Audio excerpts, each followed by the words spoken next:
All right, our other speaker, you probably heard of this guy all over the country. Good friend of mine, bring up Mr. Marcus Weldon. Come on, Marcus.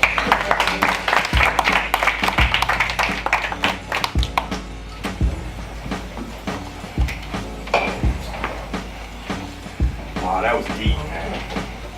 You had me shaking just listening. I had to get myself together right quick. Woo! Yeah, that was deep. Just listening to how you painted the picture. I mean, I remember each one of those moments, the adrenaline, all that. So, anyway, my name is Marcus Weldon. My case, you probably know me better as the Santa Claus shooter. So, as I get into the details, you understand what happened. I'm trying to still shake this off with you with this talk. I'm sorry. Okay. So 1 year in jail. That was actually the plea deal I was offered, rather than doing 15 years in prison the day of my trial. Okay. So to put you in the mindset where I was at, I was offered 1 year in jail, which is in the county jail in downtown Detroit, rather than doing 15 years somewhere up, probably in Jackson or somewhere in Texas, somewhere, you never know where you'd be, right? So at that moment, I had to make a decision. Do you want to take a chance and go to trial and exercise your Sixth Amendment right and have your jury, your peers decide whether you're guilty or not? Or do you want to say, well, the hell with it, man, I'll take this 1 year in jail, do good, 6 months of good behavior, and probably get out half the time. Take a felony, lose your job, but at least you'll be out. Jail is a big, prison's a big difference than jail, right? I was offered that 3 times, and each time I said no. And I never forget the third time I said no, because it was like, you should find a, once you say no to this, if we go to trial, you're going all the way to 15 years. Well, I'm sorry, 15 years was the minimum. Okay, so it could have been 30, but because you got a good record, you probably get 15. And I told him, I said, either I'm doing 15, I'm doing nothing. Straight like that. So, what actually happened? Well, that's the part that still to this day, it's kind of, I wouldn't say it's a blur, but it's an image that it's kind of foggy because of it was a traumatic experience. So, December. Knock him in the head then. December 21st. Yeah, our stories is crazy. So December 21st, I worked for a company called Soho, which was a promotional company. This was the second job I had where we used to, it was a brand ambassador company. It would take on products, and one of the products I was a salesman for and a brand ambassador for was Remy Martin. Which everybody I know in here probably has heard of Remy Martin cognac, and more cognac in the country. So what we do is we will get different events for holidays and different events for people, concerts and parties, and we'll go and we'll say, okay, hey, usually I would dress in a suit and I would come in with the bottle and come in with different giveaways and kind of just pitch the product. I knew everything about Remy Martin, from how it was made, where it came out, and everything. But this time it was Christmas, so we had to dress in Christmas outfits because they wanted to have a theme with it, which is, understandable. So they had this funny idea, like, hey, you should dress in Santa outfit and just come out and we'll go to MGM Grand Detroit. And it'd be fun, and all the girls would be in Miss Santa Claus outfits. It'd get, bring a lot of attention. And it did bring a lot of attention. So, she was right about that. So I ain't think nothing of it. Plus they offered me extra $100 to wear the suit. I'm like, all right, cool. I think they gave me like $35 an hour on top of like an extra $100. I was like, all right, probably do about 4 hours. That's easy. So I went out, man. I actually had the boots, the beard, everything. Hat, like 8 layers of clothes, because I ain't look nothing like Santa. So I had all this, man. But it was fun. I was out. I had to drink plenty of water. I was sweating. But it was really, really, really a fun night. And at the end of the night, my barber's like, all right, you should just leave the Santa. You should leave the party with the Santa outfit and come to the barbershop. I'm having a Christmas party and just pop up and bring some Remy Martin and just do some giveaways on my part. I can pay you extra $50 for that. I was like, oh man, I'm making money tonight. So I was like, all right, I just wear it. So unfortunately, one of my coworkers, she was like, she was dressed in Miss Santa Claus outfit. All the girls were dressed in Miss Santa Claus outfits, but she had a problem with her tire. And she was trying to get to an event, I think it was like another club or something. She wanted to do some promoting that. And I was trying to get to the barbershop. So I was like, all right, what's going on? I come out, she's like, hey, my tire's low. I think I got one of those slowly. Okay. I looked at it, and I think if I'm not mistaken, I hear the kind of like the air seeping out. So I'm actually trying to rush to get to my next little money. So I'm telling her, I said, well, you know what? Maybe you should just put some air in the tire real quick and just hurry up and, go to wherever you gotta go and then sit down. I had to slowly before you put some air in it real quick. It can last you till you get to your next destination, right? Bad move, because it was around by 1 o'clock in the morning. I lit a gas station. As I go back, I never really, like when you let your guard down for that 1 second, you never would think a situation like that would happen, but you never want to put yourself in that situation at all. So you never would want to go to the gas station this late, but because of this situation, my judgment just totally screwed it up. So she gets there, she follows me up there. Long story short, when she drove on a tire, she ended up making it worse. So I'm like, all right, man, what I'm gonna have to do now is probably go ahead and just change it right quick, because I didn't got her up here. I'm like, dang, at least I can just change it. Look, no jack in the car. So I'm like, all right, well, you know what? I'm about to call this tow truck driver. He can deal with it, I'm gone. So I called my tow truck driver that one of my friends gave me. And he was 2 minutes away. He was like, oh, I happen to be right down the street. I'm like, yes, all I gotta do. As soon as he get there, no more shiver for me, I'm gone. I'm like, I'm out, so he can take care of it. So I'm waiting, and I look up, she walks off. I guess she was going to the window or something to ask for help, but I'm like, man, it's 2 o'clock in the morning. She walks off. Okay, that was like, it's not a smart move. So I remember grabbing my firearm out of the car and putting it on my hip. I had one of those little cheap holsters that it was like a plastic one that they had the little Allen key screws to kind of keep it together, but the hole had strips, so every time I would tighten it up, it would kind of like open up. So I was like, all right, threw the holster aside, just tucked it in, do it the old gangster way, right? And just go out there and just have it tucked in your hip. So I went out there and I'm like, let me make sure she's all right, and tell the tow truck driver to be here in 2 minutes. I'm about to go. I was like, I really didn't want to be there. So I walk up, as I'm approaching, there was a guy standing next to her, and he was, I didn't think nothing of it, but what was kind of weird was, it was winter time.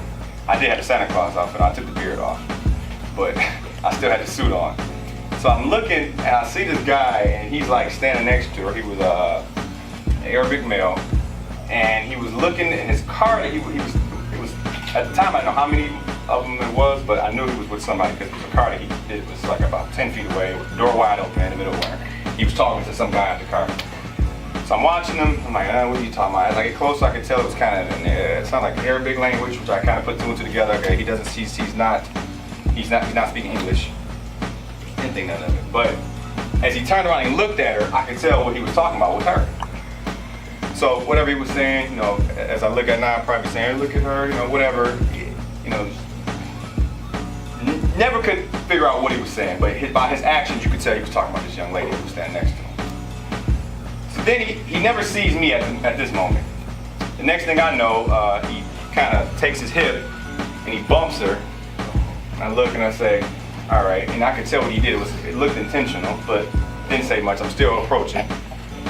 Then he looked up, and then I think she had said something to him like, excuse me, and I'm not sure how many times he had bumped her prior to that, but later on I found out it was more than once before I was walking up. And he kind of went up, and then after he turned around, he walked up to her and just gave her like one of those little shoves, full-blown shove, like, I ain't touch you. And I was like, what is that? And I could see his eyes was kind of red, and he looked over, I was like, okay, this guy's intoxicated. And I guess he see this girl by herself, he just gone harass her. I don't know, was he trying to like get his fill on, or what he was trying to do? Was he trying to talk, get what they call get your Mac on? And she said, hey, get out of here. Whatever the case is, she didn't want to hear it. So as I walked up, I was like, hey, chill out. She said, excuse me. And when I said that, he looked at me, and it was just like instant, like he was like, okay, this situation was 0 to 100. It went from just a little, playing around, smacking her around, pushing her to, oh, what's up? And he just runs up to me, and like, it was so quick. As I was walking up, he walks up to me, and boom, he pushes me. So the push wasn't, and think about it, when he pushed me, it wasn't like he was just like so overly strong. But when I remember that Santa suit I had, I kind of went back, and I'm like, oh man, it's about to look like a clown bozo. Fall on the ground because his shoes are too big, and I'm kind of staggering. The gun now was slipping. I'm like, oh man, this guy cool. This guy real. So I'm like, I picked the wrong outfit to wear. So I'm like, now I'm about to get in a fight. The gun's about to fall. So he's pushing. He comes up. He tries like, I think he was trying to grab me, but I kind of gave him like a open hand hit to the throat, like trying to keep my balance. So I'm falling back like this and trying to hold the gun, and I'm pushing him off. And I'm like, oh man, this is all bad. I'm gonna end up on the ground. Gun's gonna slide over by the pump. He's gonna pick it up and kill me with my own gun.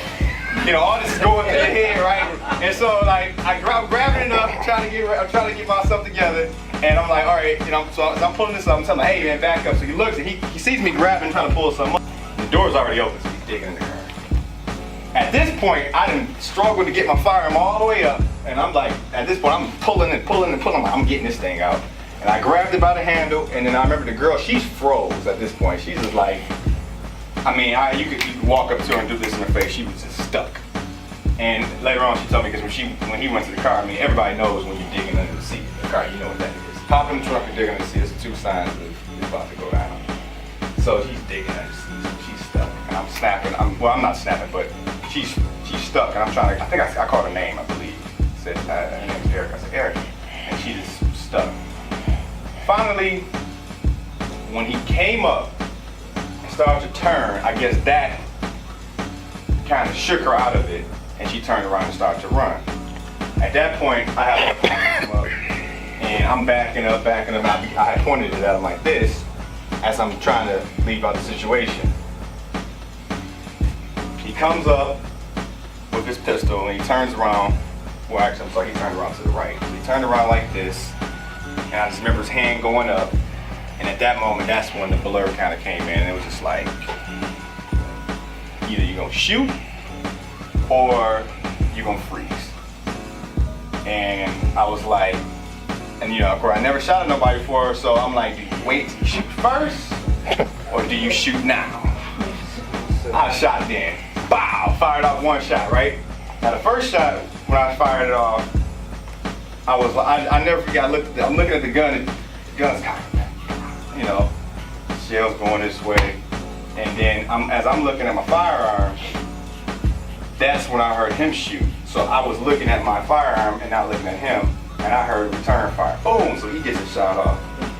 That's when I said, oh, okay. So then I go crazy. 3 more go out. Boom, boom, boom. And then I'm steady backing up as I'm doing this, and as I got towards the end of the gas station building, I kind of took cover behind the building and ran off to the side. And I just remember the girl, she's screaming to the top of her lungs. And that actually kind of stopped me from letting off more shots, because at that point I thought she got hit in the back, and she was probably screaming because she was in shock or about to die. So I'm thinking, okay, she's got hit, did I get hit? So I'm looking like this. I'm asking, did she get hit? You know, got that feeling of adrenaline. Want some water, because you get extremely, I don't know about, I got extremely thirsty. Like I was really, really thirsty. I just remember like, man, it's like you just get instantly dehydrated. I guess that's the adrenaline dumping out of your body. You know, it's kind of coming up and just, so I'm yelling at her like, are you all right? Are you all right? She runs into the middle of the street, there's a car coming. He was going about 30 miles an hour. She jumps in front of the car on the side and starts hitting the car, trying to stop, almost get hit by this car, and took off, knocked off her feet.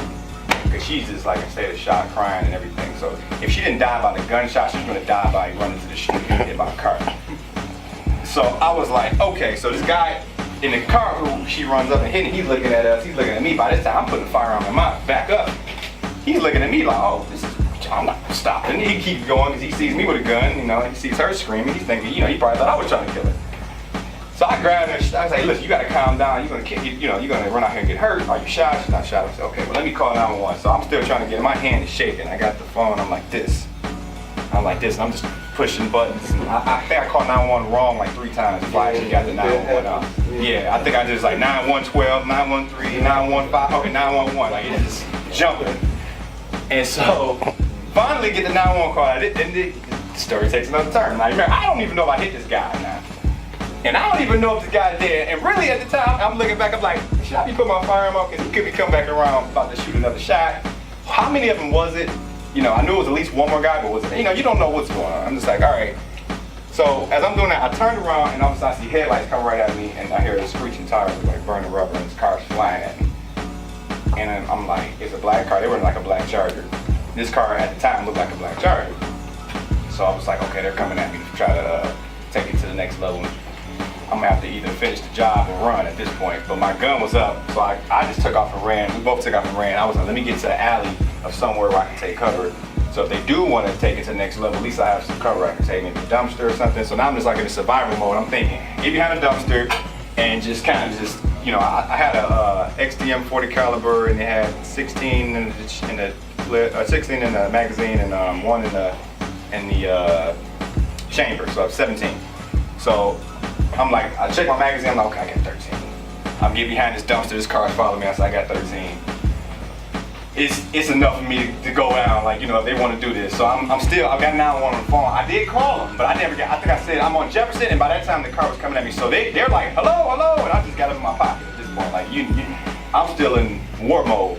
You know, I'm like, you know, and so I'm standing here and I'm like, I remember I'm sweating, man, like I got all these layers of clothes on, man. As I'm running, man, I don't know if you ever ran like with like a bunch of clothes on, but it's not. And these boots on top of your shoes, man. This is the most uncomfortable outfit you could imagine that you want to even be involved in a situation like this. It's horrible. So I'm running and she's got heels. I'm like, man, I almost wanted to snatch everything off and strip in the alley and then at least get to the point where I can be mobile and be able to move. But I'm sitting here and I remember the car gets to the alley, he got the headlights on, and I'm like, okay, I'm looking around. I can't, you know, he had his high beams on, so it was bright. I couldn't even see. So my mind, I'm like, do I want to start just shooting and just say, hell the hell with it, or he never shot. So I'm like, okay, who is this? The guy that's saying, who is this guy? I mean, you know, you don't want to. And he says, hey, hey, hey, and some guys up, hey, hey. I'm like, I don't know if this is the guy, but we're just gonna keep running. So we kept running, and I seen some police officers that was over by was that St. Andrew's Club. It was a St. Andrew's Club on downtown, I can't remember the name of the street, but it's a famous spot that a lot of people Congress or something. Yeah, yeah. So I was like, you know, if you're ever familiar with that area, you know how at the end of the night, the cops are everywhere, police officers are everywhere. It's like each corner you see blue red lights every corner, because they kind of block the street off, because there's a lot of traffic coming in and out. So I'm like, cool, I can just run over there, and I know whoever this is, they won't chase me because the police officers are right here, and I can kind of, you know, let them know what happened. So I forgot, we got split up somehow. She ran one way, I ran the other way. I ran to the police. When I hit the corner to get in front of them, I had my firearms already put up, so I'm waving my hand, hey, I need help. It was about 6 of them. They all put their Glocks out and was pointing at me and said, get on the ground. So now I'm like, I went from about to get killed over this gas station, now I'm about to get shot by the police. This is about to be on the story like Santa killed in the street.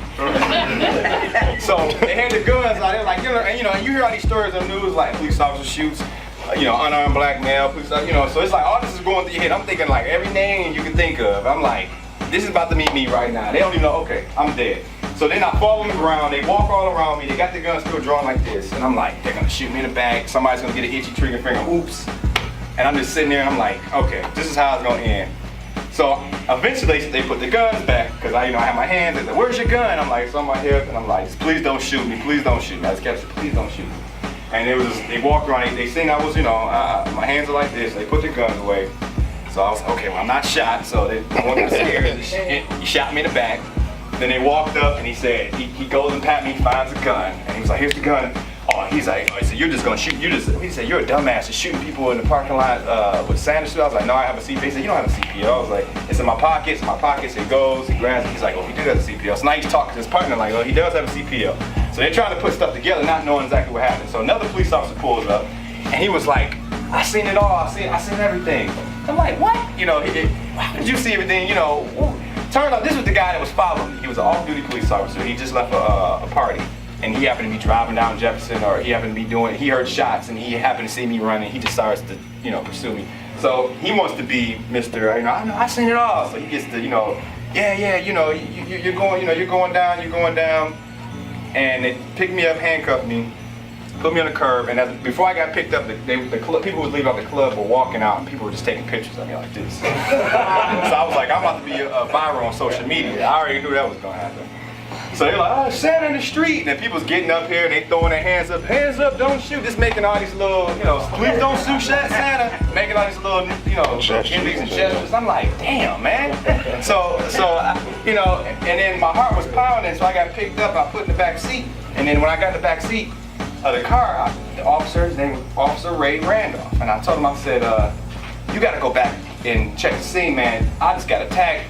And he was on the radio, and he was like, I'm hearing his radio. He was like, yeah, 2 guys have been shot. I was like, damn, I shot 2 of them. And he was like, two guys have been shot. They're being, escorted to the hospital, whatever, taken to the hospital. And I was like, and I looked at him, I was like, man, you got to go back. It's not what it since. He was like, man, you better hope those guys don't die. That's what he told me. And I was like, okay. Go from there to jail. So now I'm in jail, sitting in here waiting to be processed. And I'm like, I haven't even made really a statement. I just kind of all I kept saying was go back. I was attacked. They know I got a CPL. So I'm sitting here and I'm in jail.